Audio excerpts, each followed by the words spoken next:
وہ میرے سر پر ہاتھ پھیرنے لگے۔ انہوں نے سب گھر والوں کو کہا کہ نماز اپنے وقت پر پڑھنا اور حرام، جھوٹ اور غیبت سے بچنا۔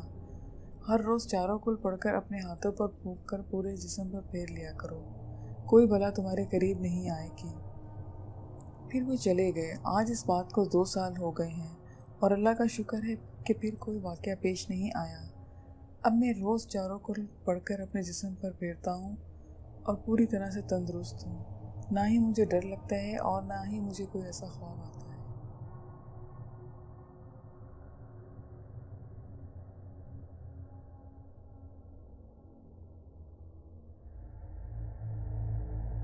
سیکنڈ سٹوری میرے فرینڈ کے والد صاحب کی ہے جو سعودی عرب میں کام کرتے ہیں۔ کل رات ان سے بات ہو رہی تھی تو باتوں باتوں میں انہوں نے بتایا کہ سعودی عرب میں دمام نام کی ایک شہر ہے، اور بھی کچھ تفصیل بتائی تھی جو کہ مجھے بتانا اس وقت مشکل ہے، یاد نہیں ہے، لیکن میں آپ کو جتنا یاد ہے وہ آپ کو بتا رہی ہوں۔ انہوں نے بتایا کہ ان کی ایک بنگالی دوست ہے جو کہ گاڑی ڈرائیو کرتا ہے۔ میرے ابو کا کچھ عرصے پہلے اس مخصوص جگہ پر ایکسیڈنٹ ہوا تھا جس میں گاڑی تباہ ہو گئی تھی، مگر اللہ کا شکر ہے کہ ان کو تھوڑے فریکچرز اور معمولی چوٹیں آئی تھیں۔ انہوں نے بتایا کہ وہاں پر ہر مہینے لازمی حادثہ ہوتا ہے۔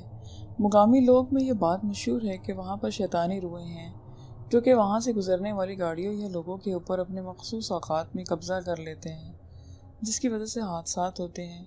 میرے ابو نے بتایا کہ ان کے بنگالی دوست نے ان کو بتایا، کچھ عرصہ پہلے میں اپنے ایک ہندو دوست کے ساتھ اس جگہ سے رات کو 11 بجے گزر رہا تھا۔ اچانک میں نے دیکھا کہ گاڑی کے سامنے ایک بچہ آ گیا جو کہ گاڑی کے نیچے آ گیا تھا۔ میں نے گھبرا کر گاڑی روک دی، بچہ مر گیا۔ جب وہ پیچھے مڑ کر دیکھا تو وہی بچہ گاڑی کے پیچھے شیشے پر اوپر چپکا ہوا تھا اور ہاتھ کے اشارے سے شیشے کو تھپڑ مار رہا تھا۔ گاڑی کو روکو، یہ دونوں گھبرائے۔ بنگالی دوست نے اپنے ہندو دوست سے کہا کہ تم اپنی مذہبی کتاب گیتا کا ورد کرو اور میں اپنی کتاب کا ورد کرتا ہوں۔ انہوں نے گھبرا کر خوف کے مارے جلدی جلدی پڑھنا شروع کر دیا اور گاڑی بھگانی شروع کی۔ دیکھا تو وہی بچہ گاڑی کے ساتھ ساتھ بھاگ رہا تھا، بالکل گاڑی کی سپیڈ میں بھاگ رہا تھا، کبھی دائیں طرف تو کبھی بائیں طرف۔ ان لوگوں کا ڈر کے مارے برا حال تھا۔ انہوں نے سوچا آج نہیں بچیں گے۔ تیز تیز گاڑی بھگاتے ہوئے اپنا ورد کرتے ہوئے اچانک وہ بچہ گاڑی کی فرنٹ سکرین پر سامنے آ گیا۔ ان لوگوں نے بغیر کسی چیز کی پرواہ کیے جلدی میں اپنا سفر جاری رکھا۔ وہ جلدی سے اس علاقے سے نکل جانا چاہتے تھے۔ تھوڑی ہی دیر بعد انہوں نے مڑ کے دیکھا تو وہ بچہ سڑک پر اسی جگہ کھڑا تھا جہاں اس نے شروع کیا تھا۔ وہاں پر کھڑا ہوا اس کا قد لمبا ہوتا جا رہا تھا اور وہ ہنس رہا تھا، مگر اس بچے نے ان کا پیچھا چھوڑ دیا تھا کیونکہ اس کے علاقے کی حد ختم ہو گئی تھی۔ یہ لوگ پتہ نہیں کس طرح سے اپنی منزل پر پہنچے، اور جب پہنچے تو ان لوگوں کو کئی دن بخار رہا۔ وہ جگہ دمام میں مشہور ہے اور مقامی لوگوں میں مشہور ہے کہ وہاں پر شیطانی مخلوقات بستی ہیں جو کہ لوگوں پر اپنا قبضہ جما لیتی ہیں۔ مخصوص ٹائم اور مخصوص اوقات میں جس وقت وہ وہاں سے گزرتے ہیں تو اس وقت وہاں پر لازمی حادثات ہوتے ہیں۔ مجھے اتنا ہی تفصیل یاد تھی جو میں نے آپ کو بتائی۔ آج کا یہ ریئل انسیڈنٹ جنہوں نے بھیجا ہے انہوں نے اپنا نام مینشن نہیں کیا۔ آئے میں آپ کو انہی کی زبانی سناتی ہوں۔ یہ واقعہ خود میرے ساتھ اور میری کزن کے ساتھ پیش آیا تھا۔ میری پھپھو کی فیملی ہمارے گھر رہنے آئی تھی۔ گرمیاں تھیں تو شام کو ہم سب نے لیڈی پارک جانے کا پلان بنایا جو ہمارے گھر سے زیادہ دور نہیں تھا۔ اس پارک کی جگہ پہلے یہ ایک کھلا بڑا میدان تھا۔ لوگ ادھر کچرا بھی پھینک جاتے تھے۔ بعد میں ادھر ایک خوبصورت لیڈی پارک بنا دیا گیا۔ بہت سی فیملیز روز یہاں آتی جاتی تھیں۔ میری پھپھو، ان کی بیٹی اور میری ماما ایک ملازمہ اور چھوٹے بچوں کے ساتھ تھیں۔ ملازمہ باری باری بچوں کو سنبھال رہی تھی۔ لائٹس بھی لگی تھی۔ پارک کے سینٹر میں چھوٹی سی کینٹین تھی۔ میری ماما جان اور پھپھو جان ایک بینچ پر بیٹھ کر باتیں کرنے لگ گئیں۔ بچے اور ملازمہ کھیلنے میں مصروف تھے۔ میں اور میری کزن گیٹ کی سائڈ پہ کھڑے ہو کر باتیں کر رہے تھے کہ پارک کی دوسری سائڈ پر میری اچانک نظر پڑی تو مجھے ایک جانور جو گدھے جتنا اونچا اور تقریباً 3 گھوڑوں کے برابر لمبا تھا تیزی سے بھاگتا ہوا نظر آیا اور ایک پل میں ہی غائب ہو گیا۔ اس وقت عجیب سا خوف اور ڈر مجھے محسوس ہوا۔ میں نے گھبرا کر میری کزن کی طرف دیکھا، وہ بھی گمسم کھڑی تھی۔ میں نے اس سے پوچھا کیا آپ کو بھی کچھ نظر آیا ہے، تو اس نے ہاں میں سر ہلایا۔ اب تو پکا یقین ہو گیا کہ کچھ ہے۔ ہم دونوں ماما جان اور پھوپھو کی طرف بھاگیں اور سب کچھ بتایا کہ ہمیں کچھ نظر آیا اور ہمیں ڈر لگ رہا ہے۔ میری ماما جان نے ہمیں کہا کہ آپ دونوں کا وہم ہے، کچھ نہیں ہے، لیکن ادھر کچھ نہیں بولنا ورنہ لوگ بولیں گے کہ بلا وجہ تماشا کر رہے ہیں، اور سب بچوں کو بلا لو، ہم گھر چلتے ہیں۔ اب ہم سب نے ایک دوسرے کا ہاتھ مضبوطی سے پکڑے اور تیزی سے گیٹ سے باہر نکل گئے۔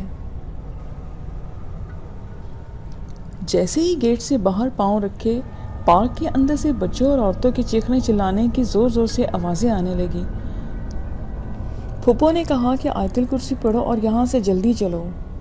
ہم جتنا تیز چل رہے تھے اتنی ہی تیز آوازیں آ رہی تھیں، ایک ایک سیکنڈ جیسے ایک ایک گھنٹے کے برابر ہو رہا تھا۔ لیکن ہمیں حیرت بھی ہو رہی تھی کہ پارک کے باہر لائٹس لگائے کچھ سموسے اور چاٹ کے سٹال والے بڑے آرام سے کھڑے تھے، اور ہمیں اس طرح چلتے دیکھ کر وہ بھی حیران تھے۔ پارک سے تھوڑا دور گلی میں کچھ آدمی اپنے گھر کے باہر کھڑے ہمیں ایسے چلتے دیکھ کر حیران ہو رہے تھے۔ تو ماما جان نے ان سے کہا کہ پارک میں کچھ ہوا ہے، پلیز آپ ادھر جائیں، بچے عورتیں چیخ رہے ہیں، ہم تو نکل آئے ہیں لیکن آپ کو ان کی ہیلپ کرنی چاہیے۔ دوسرے دن ان آدمی سے پتہ کروایا تو انہوں نے کہا کہ ہم نے پارک کے گارڈز اور باہر کھڑے لوگوں سے پوچھا ہے، انہوں نے تو کچھ نہیں دیکھا، آپ کو وہم ہوا تھا۔ میری پھوپھو جان نے میری ماما سے کہا کہ آپ لوگ دوبارہ اس پارک میں کبھی نہیں جانا، وہاں ضرور کوئی نہ کوئی غیبی مخلوق ہے، اور اس دن کے بعد سے ہم دوبارہ کبھی ادھر نہیں گئے۔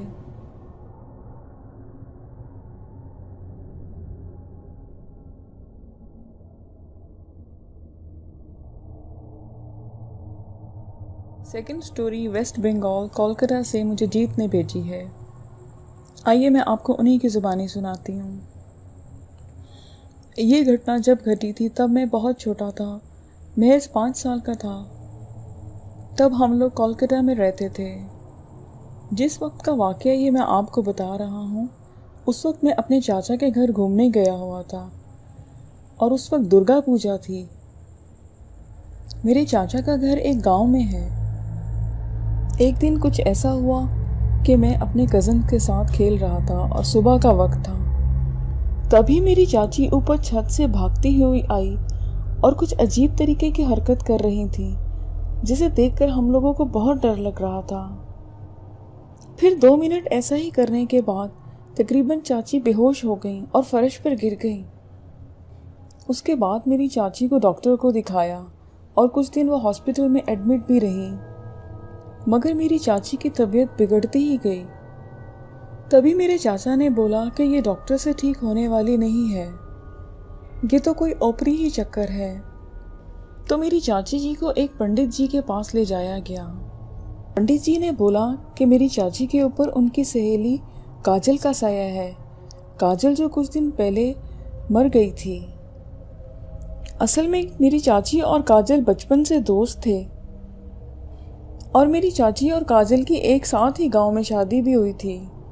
پھر میری چاچی اپنی دوست کو اپنے سامنے مرتا دیکھ کر بہت صدمے میں تھی اور اس کو بہت یاد کرتی تھی۔ اس کے بعد پنڈت جی نے بولا کہ اس کو لے کر آنا، اس کو پوجا میں بٹھانا ہوگا، اور اس کو اس وقت پوجا میں باندھ کے لانا، نہیں تو کسی کا بھی برا ہو سکتا ہے۔ کچھ دن بعد پنڈت جی میرے گھر میں آئے، 2 اور آتماؤں کو بھی اپنے ساتھ لے کے آئے۔ پھر کچھ اور لوگ بھی پوجا میں بیٹھے میری چاچی کے ساتھ، اور اندر سے دروازہ بند کر لیا، اور دروازہ اندر سے بند کرنے سے پہلے بولے کہ کچھ بھی ہو جائے دروازے کے اندر نہیں آنا۔ پھر پاپا بتاتے ہیں کہ تقریباً 3 گھنٹے تک اندر کمرے سے بہت زیادہ چیخنے کی آوازیں آتی رہیں، اور پھر کچھ دیر بعد سب کچھ شانت ہو گیا، ہر طرف سناٹا چھا گیا، اور پنڈت جی باہر آئے۔ جب میرے پاپا اور چاچا نے اندر جھانک کر دیکھا تو میری چاچی بستر پر اندر پڑی ہوئی تھی، اور پنڈت جی نے بولا کہ اس کو جب ہوش آئے گا تب اس کو یہ والا تعویذ پہنا دینا، اور ابھی کچھ دن تک گھر میں میٹ مت لانا ورنہ یہ چیز واپس آ جائے گی۔ یہ تھی میری چاچی کی کہانی جو مجھے میرے پاپا نے سنائی تھی۔ اسی لیے جب یہ سب ہوا تھا تو میرے پاپا نے ہمیں اپنے گھر بھیج دیا تھا۔ پاپا نے ہمیں بتایا کہ اندر پنڈت جی نے اس بلا کو کیسے بھگایا یہ ہم نہیں جانتے۔ 2020 کے جنوری میں میری چاچی کی ڈیتھ ہو گئی۔ یہ بالکل سچی کہانی تھی۔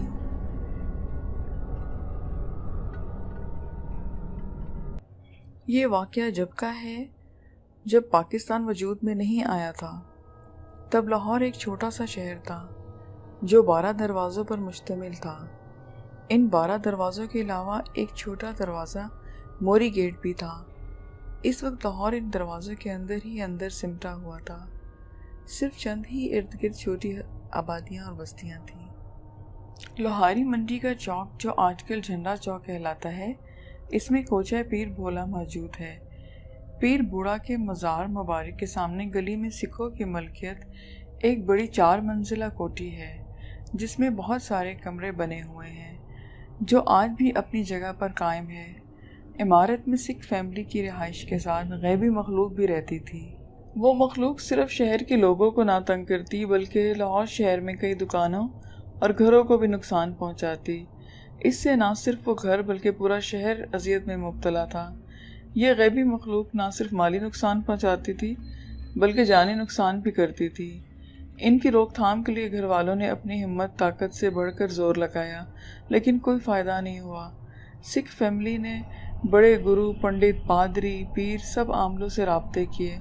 جیسے ہی وہ کسی عامل پیر فقیر کو گھر میں لاتے تو آنے والے عامل ان چیزوں کو مکان سے نکالنے کے بجائے ان کی دھمکی سن کر خود ہی بھاگ جاتے، جن کی وجہ سے اس سکھ فیملی پر اور تکلیف بڑھ جاتی بلکہ پورے شہر میں تباہی پھیلتی۔ شہر کے دوسرے لوگ اور یہ سکھ فیملی بہت زیادہ عرصہ اس مصیبت میں مبتلا رہے۔ جیسے مغرب ہوتی سارے لوگ پریشان ہو جاتے۔ ہر کوئی یہی سوچتا کہ اب پتہ نہیں رات کو کس گھر پر حملہ ہو اور کون ان کے ظلم کا نشانہ بن جائے۔ ہربھجن سنگھ نے پوچھا، وہ ہمیں کہاں ملیں گے اور ان کا نام کیا ہے؟ تو اس آدمی نے بتایا، اوکاڑا شہر کے شمال میں 20-22 کلومیٹر دور ایک بنگلہ ہے جو انگریزوں کا کیپٹل تھا۔ اس سے آگے شیخو شریف گاؤں ہے جہاں پر یہ سردار اور ان کے سرکار جن کا نام سید سردار عالم شاہ ہے وہ رہتے ہیں۔ اگر وہ آپ کے ساتھ آ جائیں تو یہ نہ صرف آپ کو بلکہ آس پاس کے لوگوں کو بھی مصیبت سے بچا سکتے ہیں۔ سردار ہربھجن سنگھ اپنے 2 اور بھائیوں کے ساتھ اوکاڑا کے لیے روانہ ہو گئے۔ وہ لوگوں سے پوچھتے ہوئے سید سردار عالم کے خدمت میں حاضر ہوئے اور اپنی ساری بات بتائی کہ ہم بہت تکلیف میں ہیں۔ ہم نے سینکڑوں کی تعداد میں گرو، پنڈت، پادری اور فقیر سب کے پاس ہم جا چکے ہیں مگر کسی میں جرأت نہیں کہ وہ ان چیزوں پر قابو پا سکیں اور ہمیں وہ اور زیادہ تنگ کرتی ہیں، ہمارا بہت نقصان کرتی ہیں۔ کسی نے آپ کا بتایا ہے تو ہم آپ کے پاس بہت امیدیں لے کر آئے ہیں۔ سرکار شاہ ان کا ماجرا سن کر ان کے ساتھ چل پڑے، لاہور پہنچے اور لاہور پہنچ کر انہوں نے ان ہوائی مخلوقوں کو حاضر کیا۔ یہ 3 چڑیلیں تھیں۔ شاہ صاحب نے کہا، تم نے اس گھر میں کیوں ڈیرا ڈالا ہوا ہے؟ ان لوگوں کو کیوں نقصان پہنچا رہی ہو؟ آس پاس کے لوگ بھی تم سے تنگ ہیں اور تم ان کو تباہ کر رہے ہو۔ میں تمہیں روکنے آیا ہوں، یہاں سے نکالنے آیا ہوں، تم یہاں کیسے رہ سکتی ہو؟ شاہ صاحب کی باتیں سن کر چڑیلیں بہت طیش میں آ گئیں اور بولی، جاؤ چلے جاؤ، تم جیسے ہم نے بہت سینکڑوں یہاں پہ بڑی تعداد میں پیر فقیر نکالے ہیں لیکن سب کو منہ کی کھانی پڑی ہے۔ ہم اتنے نادان نہیں ہیں کہ تمہاری دھمکی سے ڈر کر بھاگ جائیں۔ سرکار شاہ نے کہا، تو تم بھی اپنے کان کھول کر سن لو، میں کوئی ایسا عامل نہیں کہ تمہارے ڈرانے سے ڈر جاؤں گا، میں تمہیں جلا کر بھسم کر دوں گا۔ ان چڑیلوں نے جواب میں کہا، شاہ جی تم بھی سن لو، ہم بھی تمہاری گردن توڑ کے رکھ دیں گے اور پھر ان سکھوں کا حشر کر دیں گے، نہ کہ یہ یہاں رہیں گے اور نہ پھر کوئی عامل پیر ہمیں نکالنے آئے گا۔ شاہ صاحب نے کہا، یہاں سے چلی جاؤ، یہ گھر چھوڑ دو بلکہ لاہور چھوڑ کے جاؤ۔ تو انہوں نے جواب دیا، یہ ہمارا مسکن ہے۔ شاہ صاحب نے کہا، اگر میں تم کو حاضر کر لیا تو میں صرف اپنا بچاؤ کرنا ہی نہیں جانتا بلکہ تمہیں بھی تباہ کر کے جاؤں گا، تم لوگوں کو ٹھکانے لگا کر جاؤں گا، کسی خوش فہمی میں مت رہنا۔ انہوں نے کہا، شاہ جی تم سے پہلے بھی بہت سے عامل فقیر آئے ہیں جنہوں نے ہمیں تمہاری طرح